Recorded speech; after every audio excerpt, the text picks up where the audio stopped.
10 rules to live by. Rule number 1. We do not talk about Fight Club. Hey, no, I'm just kidding. Rule number 1. Reframe anxiety as excitement. Physiologically, anxiety and excitement are pretty much the same. Your heart races, your cortisol surges, your body readies itself for action. But the only difference is the emotion. So excitement is positive, focused on all the things that could go well, whereas anxiety focuses on the fear of things going wrong. Now, Alison Wood Brooks, a Harvard professor, conducted a study where people actively tried to convert their anxiety into excitement prior to a public speaking performance. And every time, those who managed to identify as excited performed better than those who didn't. So, gaslight yourself into success, girlies. 2. Don't take advice from someone whose life you don't want. We live in the age of advice, right? Whether it's like hacks online or our friends offering up personal anecdotes. So one of my filters for the endless amounts of advice out there is to always consider the source. Is this someone whose life I would want? If the answer is yes, then I'll consider the advice and whether or not it really resonates with me. Rule number 3, don't take criticism from someone who isn't in the arena. Now, Brené Brown, a researcher and author, says, if you are not in the arena getting your ass kicked on occasion, I am not interested in or open to your feedback. There are a million cheap seats in the world today, filled with people who will never be brave with their own lives, but will spend every ounce of energy they have hurling advice and judgment at those of us trying to dare greatly.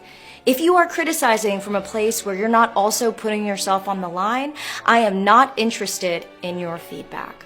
Now, the only exception I make for this Brené Brown advice is that if someone's critiquing my work in a very thoughtful, tactful, and kind way, I will consider it.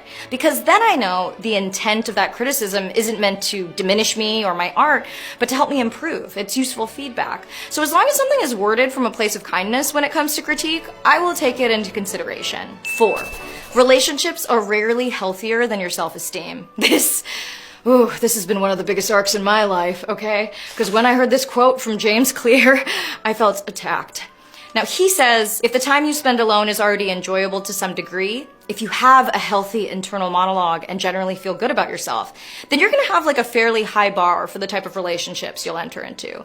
But if you're unhappy with yourself, you're more likely to put up with bad relationships because they may occasionally make you feel better than you do alone. So if you want a great relationship, the first thing you want is to be comfortable by yourself.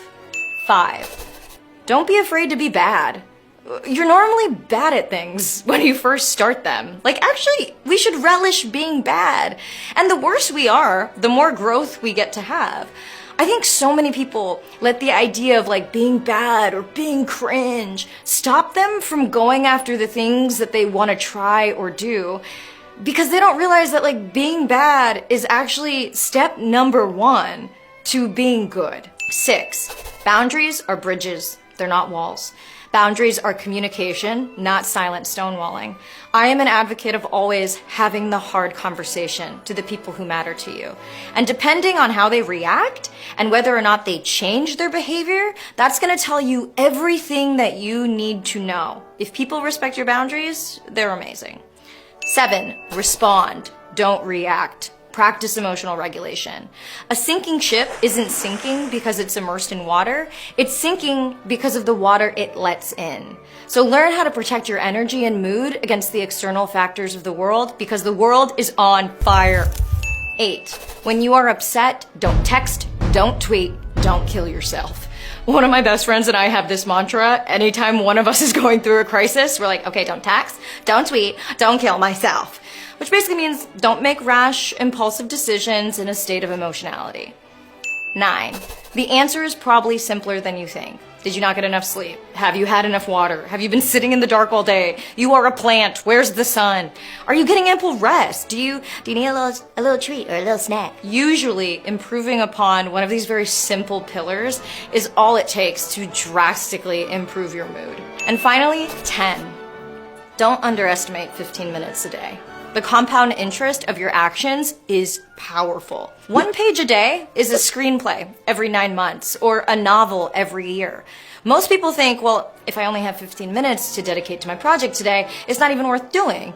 But sometimes all you can get done each day is 15 minutes. Our life is a season. And those 15 minutes over time, they add up.